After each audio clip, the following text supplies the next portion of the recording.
سورہ فرقان آیت نمبر 68۔ اعوذ باللہ من الشیطان الرجیم، بسم اللہ الرحمن الرحیم۔ والذین لا يدعون مع اللہ الہا آخر ولا يقتلون النفس التي حرم اللہ الا بالحق ولا يزنون ومن يفعل ذلك يلقى أثاما يضاعف له العذاب يوم القيامة ويخلد فيه مهانا إلا من تاب وآمن وعمل عملا صالحا فأولئك يبدل الله سيئاتهم حسنات وكان الله غفورا رحيما ومن تاب وعمل صالحا فإنه يتوب إلى الله متابا والذین لا یشہدون الزور وإذا مروا باللغو مروا کراما والذین اذا ذکروا بآیات ربهم لم یخروا علیہا صما وعمیانا والذین یقولون ربنا هب لنا من ازواجنا وذریاتنا قرة اعین واجعلنا للمتقین اماما اولئک یجزون الغرفة بما صبروا ویلقون فیہا تحیۃ وسلاما خالدین فیہا حسنت مستقرا ومقاما قل ما یعبأ بکم ربی لولا دعاؤکم فقد کذبتم فسوف یکون لزاما۔ صدق اللہ العظیم۔ والذین لا يدعون مع اللہ الہا آخر، اور یہ لوگ عباد الرحمن جو ہیں، اللہ کے جو بندے ہیں، ان کی صفات بیان ہو رہی ہیں کہ وہ اللہ کے ساتھ کسی دوسرے کو معبود کے طور پہ شریک نہیں کرتے۔ ولا يقتلون النفس التي حرم اللہ الا بالحق ولا يزنون، اور نہیں کسی جان کو جسے اللہ نے محترم ٹھہرایا ہے اس کو ناحق قتل کرتے ہیں، اور نہیں وہ زنا کرتے ہیں۔ وَمَن يَفْعَلْ ذَلِكَ يَلْقَ أَثَامًا، اور جو بھی اس قسم کے کاموں میں پڑ گیا وہ ان کے نتیجے کو ضرور بے ضرور دیکھے گا۔ يُضَاعَفْ لَهُ الْعَذَابُ يَوْمَ الْقِيَامَةِ وَيَخْلُدْ فِيهِ مُهَانًا، اور یہ نتیجہ عذاب کی صورت میں ہے جس میں درجہ بدرجہ اضافہ ہوتا رہے گا قیامت میں، اور وہاں پہ وہ ہمیشہ ذلیل و خوار ہو کے رہے گا۔ الا من تاب وآمن وعمل عملا صالحا فاولئک یبدل اللہ سیئاتہم حسنات، ہاں اگر بندہ توبہ کر لے، ایمان لے آئے اور اچھے کاموں کے ذریعے سے اپنا مومن ہونا ثابت کرے، تو یہ وہ لوگ ہیں کہ جن کی برائیوں کو اللہ نیکیوں سے بدل دے گا۔ وَكَانَ اللَّهُ غَفُورًا رَحِيمًا، اور اللہ تو بخشنے والا مہربان ہے۔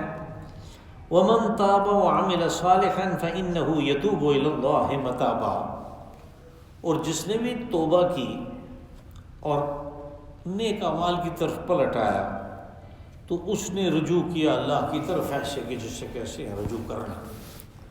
والذین لا یشہدون الزور واذا مروا باللغو مروا کراما، اور یہ وہ لوگ ہیں کہ کسی بھی باطل اور جھوٹ کام کے اندر نہیں پڑتے، اور اگر ان کا گزر ہو ہی جائے لغو کے اوپر تو بڑے باعزت طریقے سے وہ گزر جاتے ہیں۔ والذین اذا ذکروا بآیات ربهم لم یخروا علیہا صما وعمیانا، یہ وہ لوگ ہیں کہ جب ان کو یاد دہانی کرائی جاتی ہے اللہ کی، اپنے رب کی آیات کی، تو وہ گنگے بہرے ہو کے اس کو نہیں سنتے، گنگے بہرے ہو کے نہیں گر پڑتے۔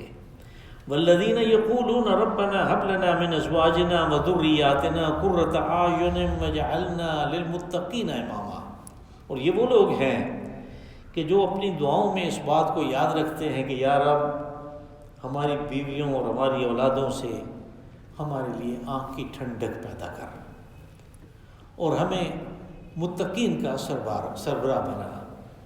اولئک یجزون الغرفة بما صبروا ویلقون فیہا تحیۃ وسلاما، تو یہ وہ لوگ ہیں کہ جن کو جنت میں بالا خانے ملیں گے ان کی ثابت قدمی کے سبب۔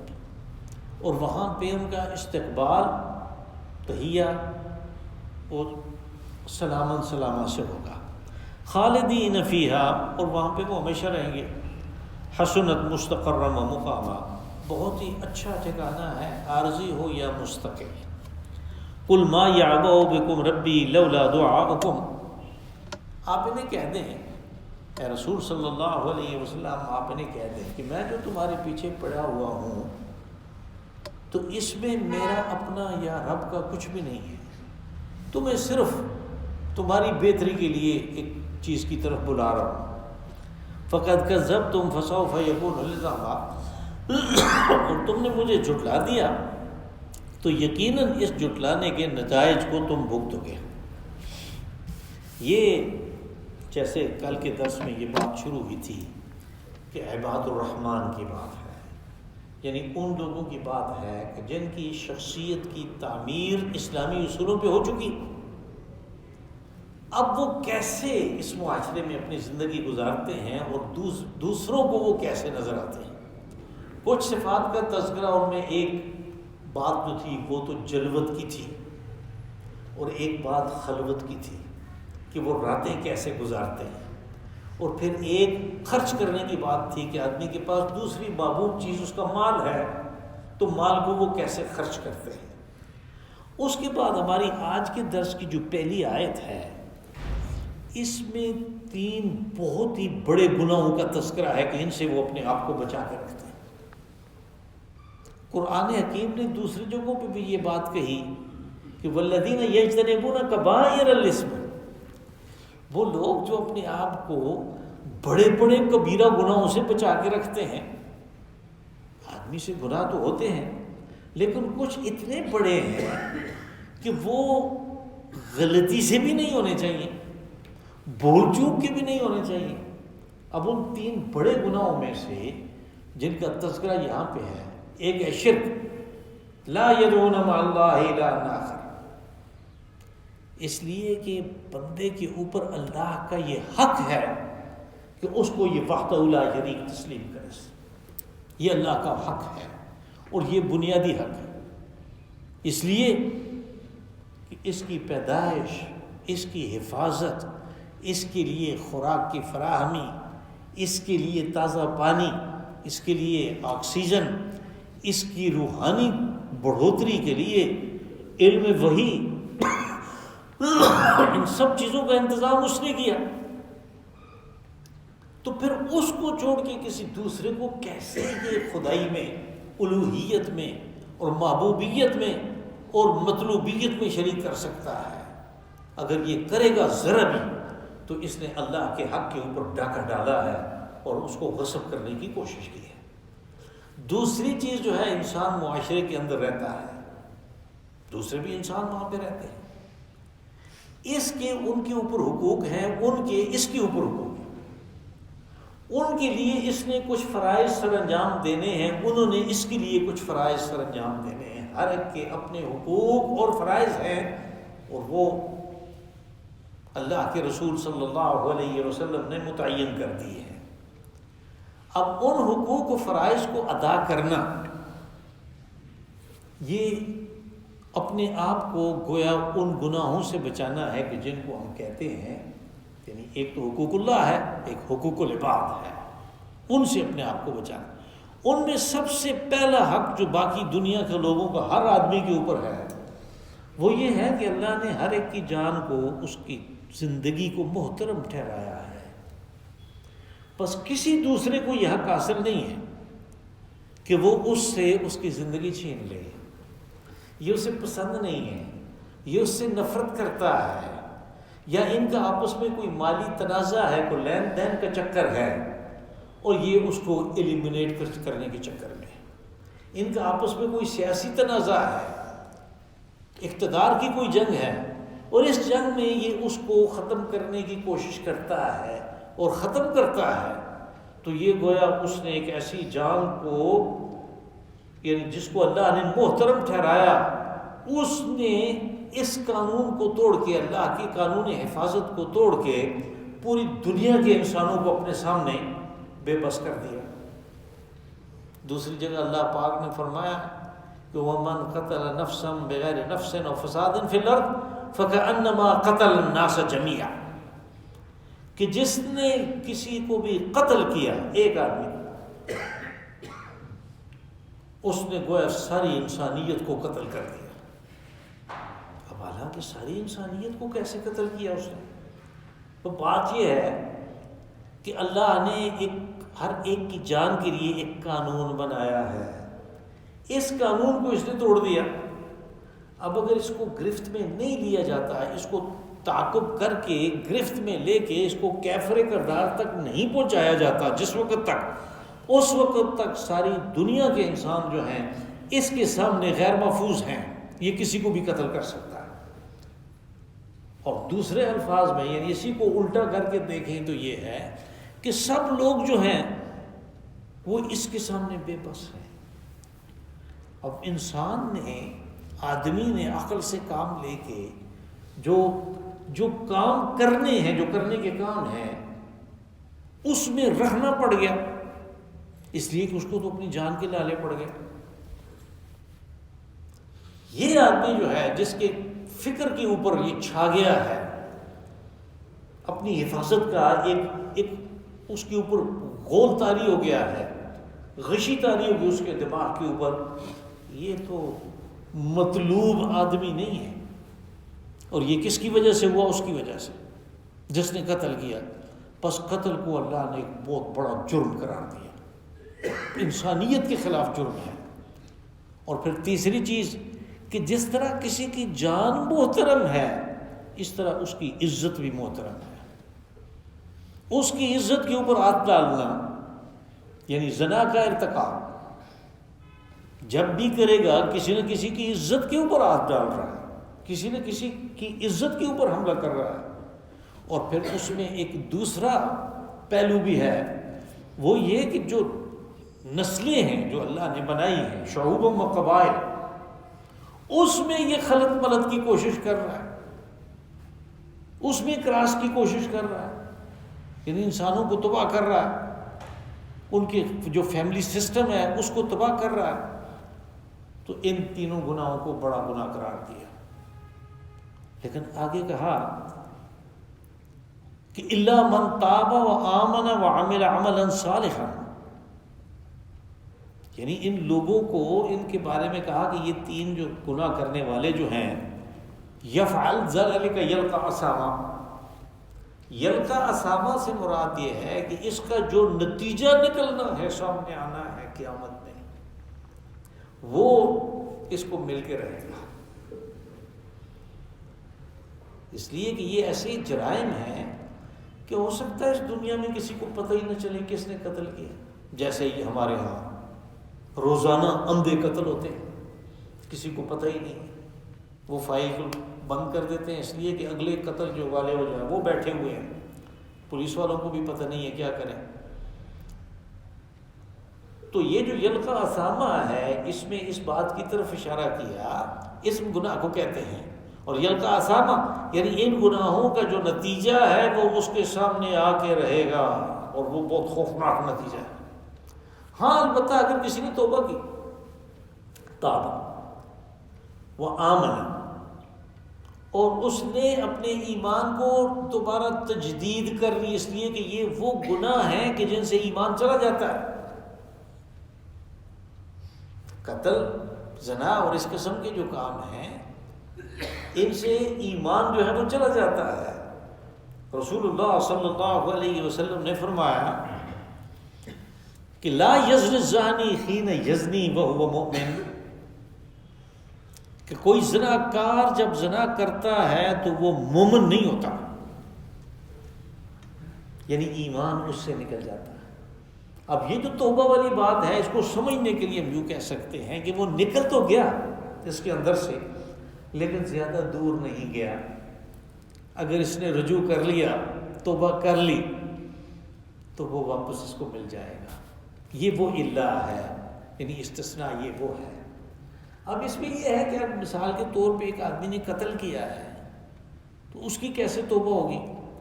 بھئی اس کی توبہ کی جو شرائط ہیں یعنی حقوق العباد میں سے جب بھی کسی کا حق آپ نے غصب کیا ہے اور آپ توبہ کرنا چاہتے ہیں تو توبہ کی جو عام 3 شرائط ہیں ان کو پورا کرنا ہے۔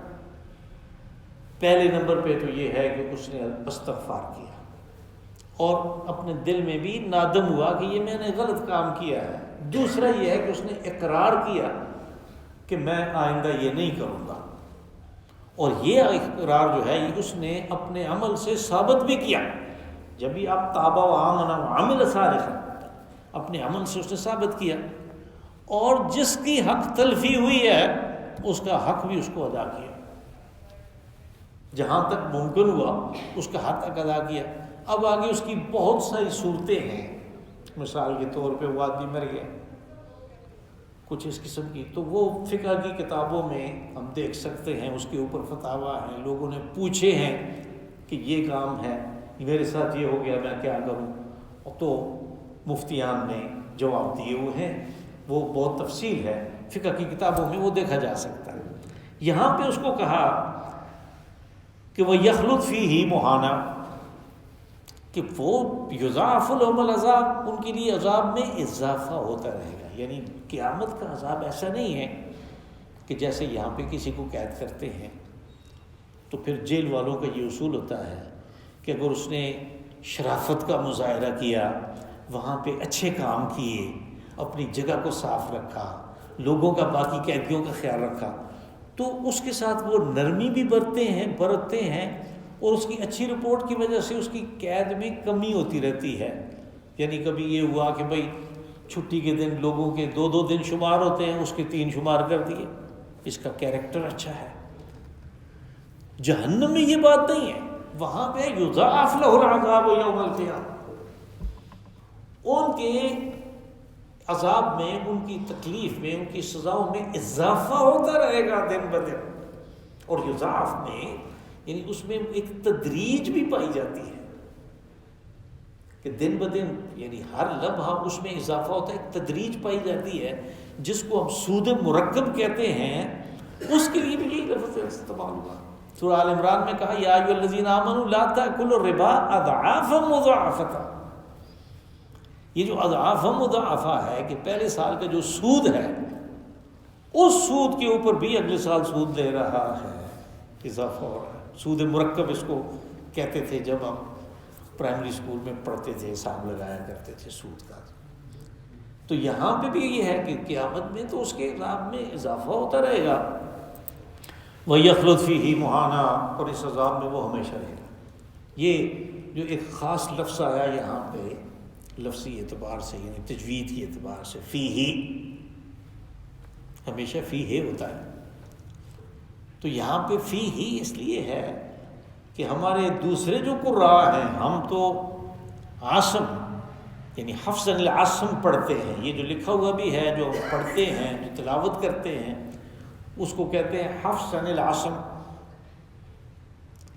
لیکن جو دوسرے قاری ہیں جیسے ابن کثیر ہے، تو ابن کثیر نے ہمیشہ اس ضمیر کا صلہ جو ہے وہ رکھا ہے، اس کو ساکن نہیں کیا ہے۔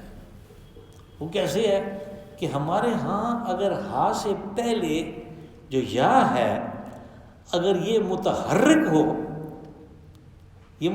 ہو تو پھر تو صلہ ہوتا ہے، لیکن اگر ساکن ہو وہ، جیسے یا پہ فی، یا ساکن ہوگی تو ہم اس کو فی ہے پڑھتے ہیں۔ لیکن چونکہ دوسرے قرآن نے اس کو فی ہی پڑھا ہے، اس لیے انہوں نے اپنی قرأت میں دوسرے قراء کا ایک نمونہ رکھا ہے۔ کبھی کبھی میں اس کا تذکرہ کرتا رہتا ہوں، یہ خاص۔ اور اس کی دوسری مثال سورہ فتح میں آئے گی، علیہ اللہ، پڑھتے نا علیہ ہوتا ہے، تو وہاں پہ آئے گا علیہ اللہ۔ تو یہ ایک خاص لفظ ہے جو صرف اس جگہ پہ ہے، فی ہی۔ مہانہ جو ہے مہین سے ہے، ذلیل و رسوا ہو کے ہمیشہ اس میں رہے گا، اور ذلت و رسوائی جو ہے یہ اس عذاب کے اوپر ایک اور دوسرا عذاب ہے۔ یعنی ایسے ہو سکتا ہے کہ آدمی کے اوپر تکلیف ہو لیکن وہ ذلیل نہ ہو رہا ہو، یہاں پہ وہ ذلیل و رسوا بھی ہو رہا ہے۔ تو اگر وہ توبہ کرے، تاب وآمن وعمل صالحا فاولئک یبدل اللہ سیئاتہم حسنات، تو یہ وہ لوگ ہیں کہ کہ اللہ ان کی جو برائیاں ہیں ان کو نیکیوں سے تبدیل کر دے گا. وہ ایسے ہے کہ برائی تو اس کی معاف ہو گئی اس لیے کہ اس نے سچی توبہ کر لی، لیکن اس کو تو نہیں پتا میری توبہ قبول ہوئی ہے کہ نہیں ہوئی ہے. وہ پھر توبہ کرتا ہے. اب یہ جو توبہ ہے یہ تو ایک مستقل عبادت ہے، تو پھر اس عبادت کو اس گناہ کی جگہ رکھا جاتا ہے وہ جو خالی ہو گئی تھی. اب وہ جو دیکھتا ہے اپنا اعمال نامہ تو اس میں کوئی برائی ہے ہی نہیں، اس میں اچھائی ہی اچھائی. یبدل اللہ سیئات حسنات وکان اللہ غفورا رحیما. یہ اس وجہ سے ہے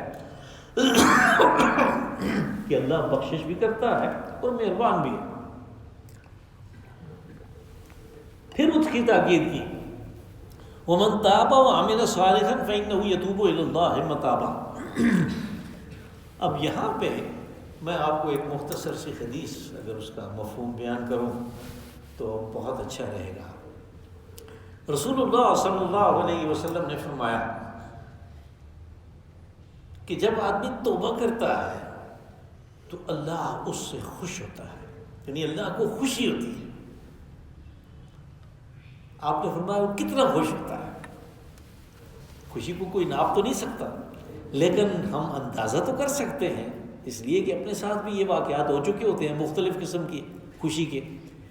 تو کہا کہ اس شخص کی مثال لو کہ جو کسی صحرا میں جا رہا تھا، اس کے پاس اپنا سواری اونٹ تھا، اس کے اوپر اس کا راشن بھی ہے، اس کا پانی بھی ہے، سب کچھ ہے، اور وہ سستانے کے لیے کسی درخت کے سائے میں بیٹھ گیا یا لیٹ گیا.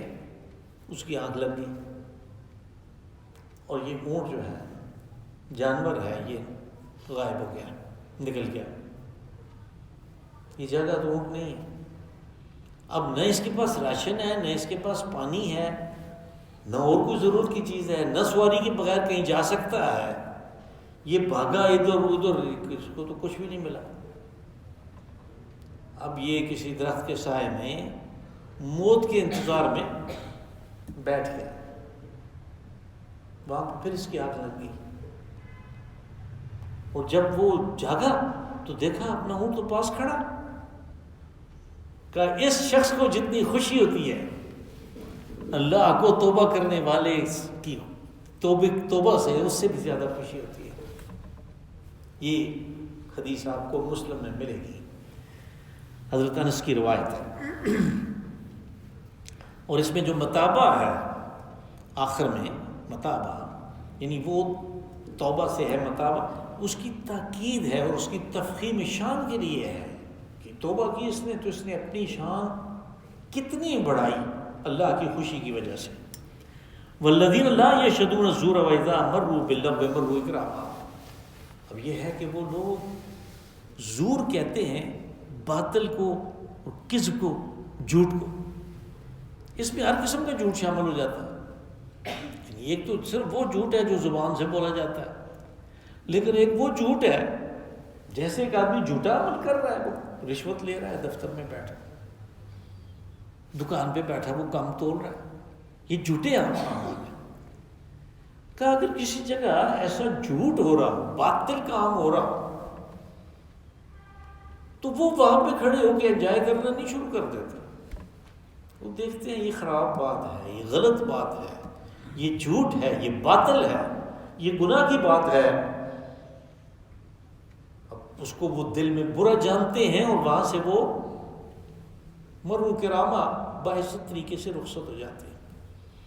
اس لیے کہ جہاں پہ اس قسم کا کام ہو رہا ہو اور آپ منع کرنے کی کوشش کریں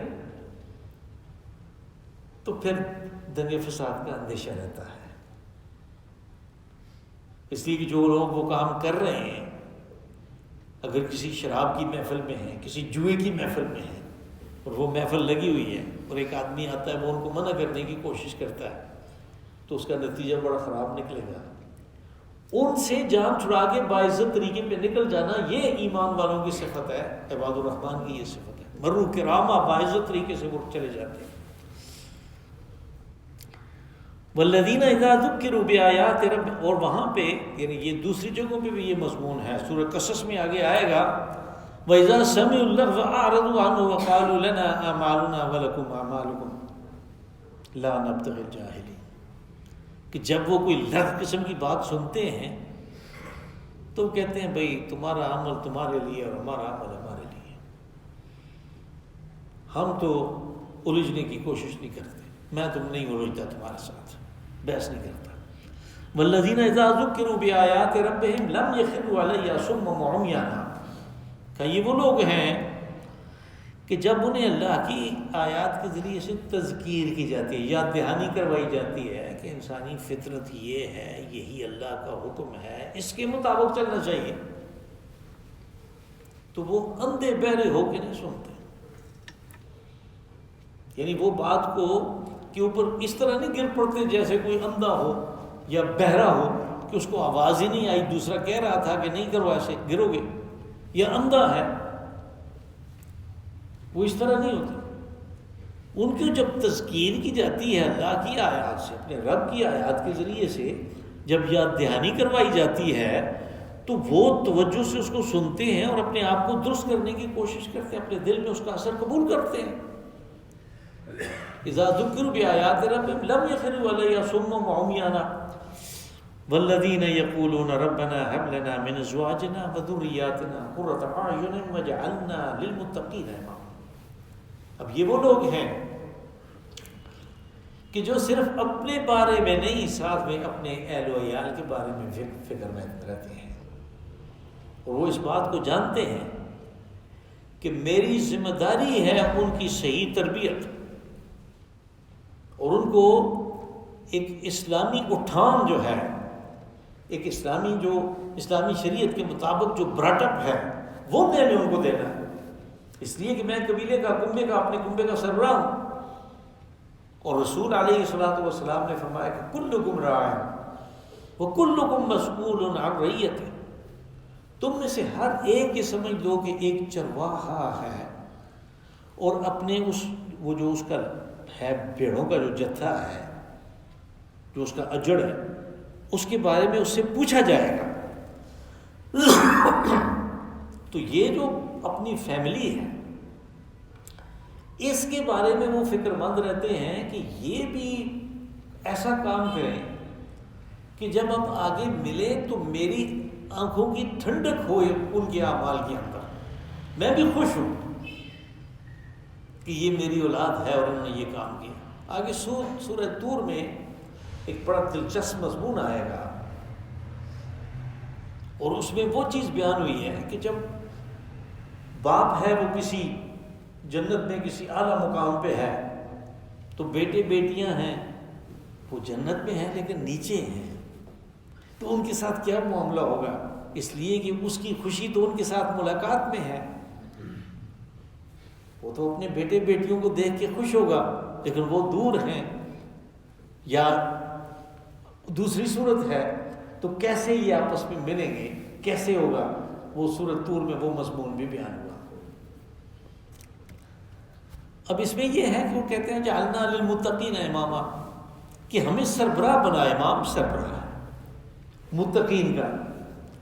اب یہ نہیں ہے اس میں، یعنی کوئی ایسی بات نہیں ہے کہ وہ اپنے لیے کوئی اونچا مقام چاہ رہے ہیں، یہ ان کو ہی، اپنی اولاد کو اور اپنی بیویاں اور اولاد جو ہیں ان کو وہ متقین دیکھنا چاہتے ہیں، اس لیے کہ یہ ان کے امام تو پہلے سے ہیں، تو وہ کہتے ہیں کہ یا رب انہیں متقین بنا، کہ میرے لیے ان کو لے کے جانا کہ یہ میری اولاد ہے ایک خوشی کا سبب ہو۔ اولئک یجزون الغرفۃ بما صبروا۔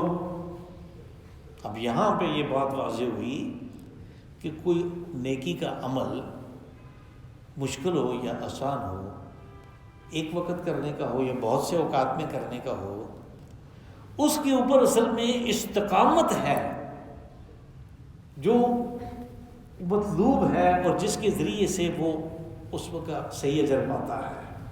اور اس استقامت کو کس چیز نے واضح کیا؟ صبر کا۔ یہ وہ لوگ ہیں کہ انہیں جنت میں اونچے بالاخانے ملیں گے بما صبر، ان کی استقامت کے سبب، کہ پہلے اپنے عقل و شعور کو استعمال کر کے انہوں نے متعین کیا کہ صحیح راستہ کون سا ہے، اس راستے کے اوپر چل پڑے.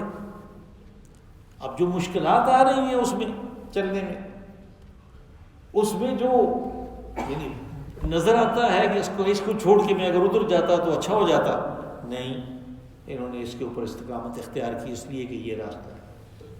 اور یہ استقامت ہے جس کا تذکرہ دوسری جگہوں بھی ہے. ان الذین قالوا ربنا اللہ ثم استقاموا تتنزل علیہم الملائکہ، یعنی اس نے کہہ تو دیا لا الہ الا اللہ، اس نے کہا کہ اس کے اوپر استقامت اختیار کی.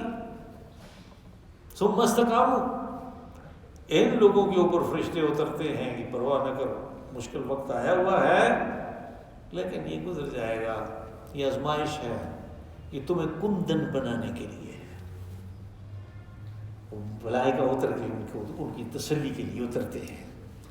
تو یہاں پہ اس کا تذکرہ وَيُلَقَّوْنَ فِيهَا تَحِيَّةً وَسَلَامًا، اور وہاں پہ ان کا استقبال کرنے والے جو ملائکہ ہیں وہ سلام کے ذریعے سے، تحیہ تو ہے، تحیت استقبال کو کہتے ہیں، وہ سلام کے ذریعے سے ہوگا. خالدین فیہا حسنت مستقرا ومقاما، یہ بالکل اس کے مقابلے میں استعمال ہوگا جو جہنم کے لیے استعمال ہوا تھا کہ وہاں پہ ہمیشہ رہیں گے، عارضی رہنا ہو یا مستقر. کہا یہ بھی اس میں ہمیشہ رہیں گے، عارضی ٹھکانہ ہو یا مستقر. قل ما یعبأ بکم ربی لولا دعاؤکم فقد کذبتم فسوف یکون لزاما. اے رسول صلی اللہ علیہ وسلم انہیں بتائیں کہ جو میں تمہارے پیچھے پڑا ہوا ہوں تو یہ نہیں ہے کہ یہ اللہ کا نام لینے کے لیے آپ کو کہہ رہے ہیں تو اس میں اللہ کی خدائی میں اضافہ ہوگا، اس میں میری کوئی اپنا فائدہ ہے، ایسی کوئی بات نہیں ہے. یہ تو صرف تمہارے لیے ہے، تمہارے فائدہ کے لیے جو کچھ کر رہے ہیں تمہارے فائدہ ہے. یہ تم نے کیا کیا، آگے سے تمہارا جواب کیا ہے؟ فقد کذبتم. اب یہ قریش کے لیے کہا جا رہا ہے کہ تم نے تو مجھے جھٹلا دیا. میں نے کہا کہ یہ اللہ کا پیغام ہے، تم کہتے ہو اپنے پاس سے گڑھ کے لے آئے. فقد کذبتم فسوف یکون لزاما، تو ان قریب تم اس کا جو جھٹلانے کا جو نتیجہ ہے وہ دیکھتے رہو گے. یہ اس سورہ مبارکہ کی، سورہ فرقان کی آخری آیات تھی جو صحیح مطلب و معنی میں نے پیش کیے وہ اللہ کی توفیق سے ہے، اور اگر کوئی ادھر ادھر کی بات ہو گئی تو وہ میرے مطالعے کی کمی ہے. اللہ پاک اس کے وبال سے مجھے اور آپ کو بچائے. اللہم صلی وسلم وبارک وانعم علی عبدک ورسولک ونبیک محمد صاحب المقام المحمود والحوض المورود وعلى آلہ واصحابہ الکرام انک حمید مجید. اللهم آنس وحشتنا في قبورنا، اللهم ارحمنا بالقرآن العظيم واجعله لنا إماما ونورا وهدى ورحمة.